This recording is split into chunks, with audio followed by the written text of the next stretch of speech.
owora deployment eri ku offices za NUP ne mu Kampala nga bwe mbadde mbagamba nti bwe tusanga nti waliwo embeera abantu gye bagala okuteekawo eyinza okuleeta security yaffe mu buzibu, naffe tuvaayo gyonna gye tuli ne tuteekawo naffe embeera endala, era yiyo deployment gy'olaba.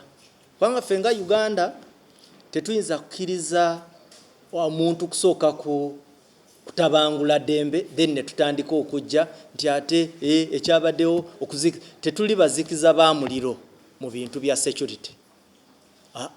Tetuli babayita bazimya moto, tetuli bazimya moto mu nsonga za security. Bwe tufuna intelligence nti waliwo embeera eyinza okuleetawo obuzibu tuvaayo. Kati nga offices za NUP tulinawo security.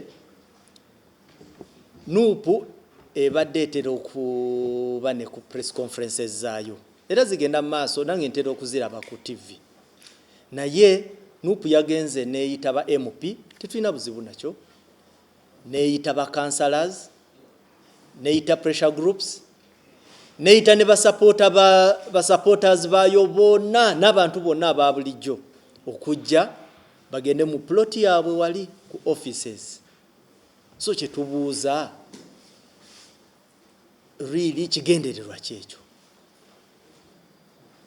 Kavule nga bwe mugimanyi n'omujjuzo gwayo oyita otya ensi yonna bw'otyo.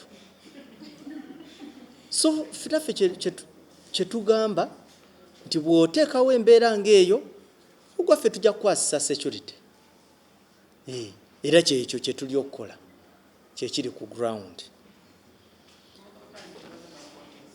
Abamemba ba parliament abakwatiddwa nyinza obutabawaako statement olw'ensonga mba neetaaga okutegeera ali ku ground nsonga ki gy'alina ebakwasizza.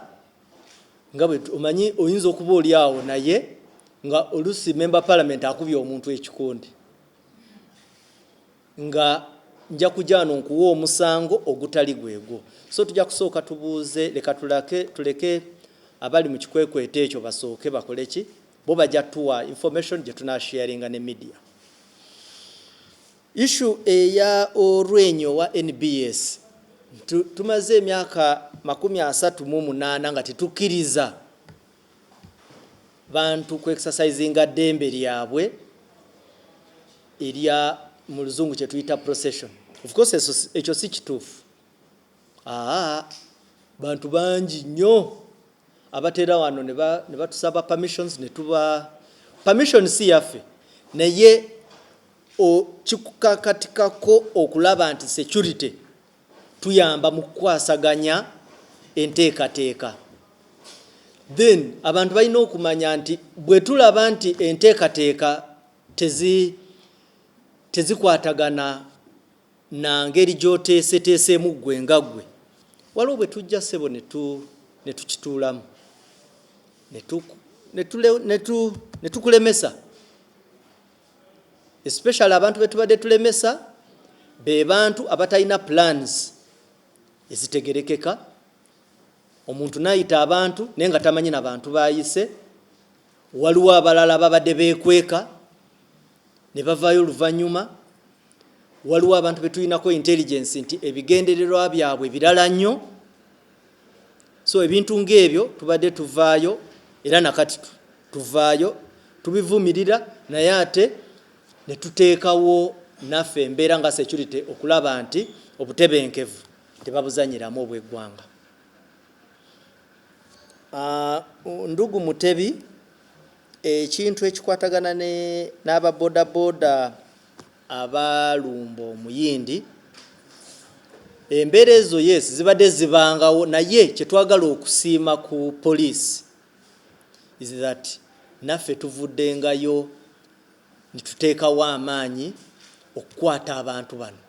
era bu video obubadde buyitangana ennaku ezo mulaba nti tubadde tuvaayo nga tubawa accountability nga tubalaga nti abantu abo bakwatiddwa. Era waliwo n'akalala akabaddeko Mamboga awo naye nako tusuubira tujja kuba tubategeeza nti tulina kye tukola ate mujja kulaba ekintu kye tukozeewo.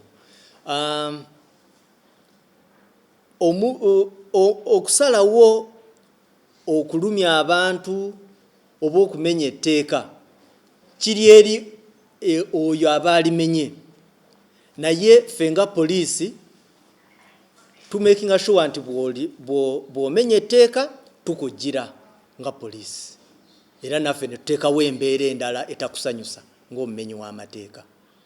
Yes, waliwo olusi bwe tubadde tugenda mu maaso awo mubadde mulaba director waffe wa counter terrorism ng'atuukirira abavubuka ba ghetto n'abatuukirira n'agezako okulaba nti abateeka mu nkola ebajja mu bumenyi bw'amateeka ne bateeka mu nkola ey'okukola ssente n'okuteekawo n'okukola emirimu egibabeezaawo.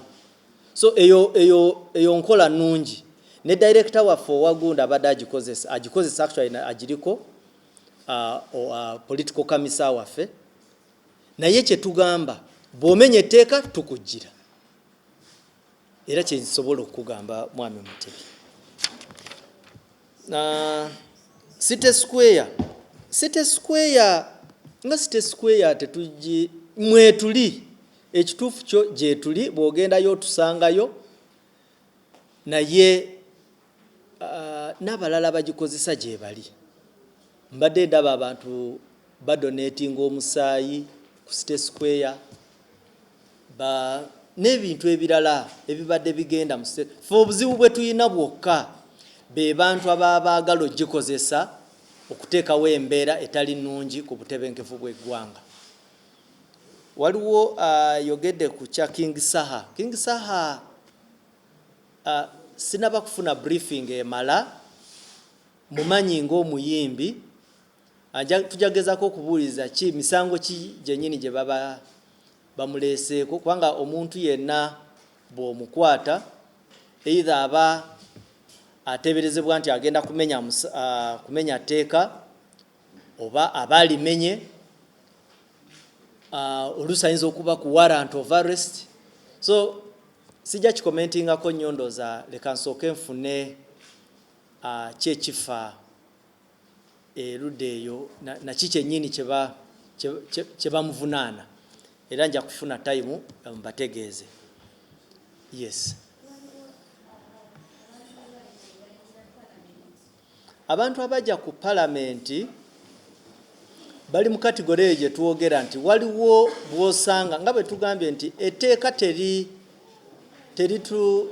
terituwa beetu nti buli kaddakiika olina okukugira abantu okukola ki, okuexercisinga eddembe lyabwe. Ffe ekizibu kye tuyina kyokka kya bwe wabeerawo entegeka gye tulaba nti mu security ejja kuteekawo embeera eyinza okumenya ki oba eyinza okuyingirira obutebenkevu bw'eggwanga.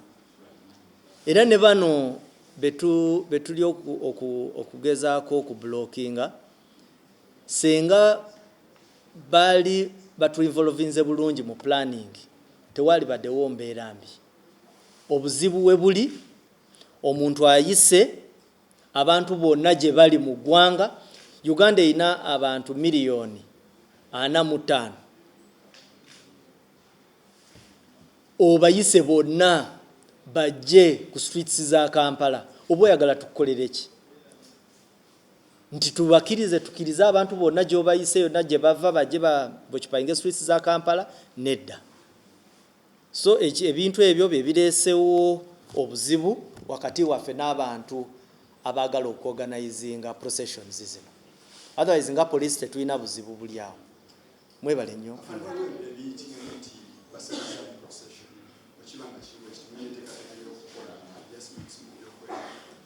Adjustments nga tuzikoze. Waliwo kyotalaba kati. Adjustments tuzikoze.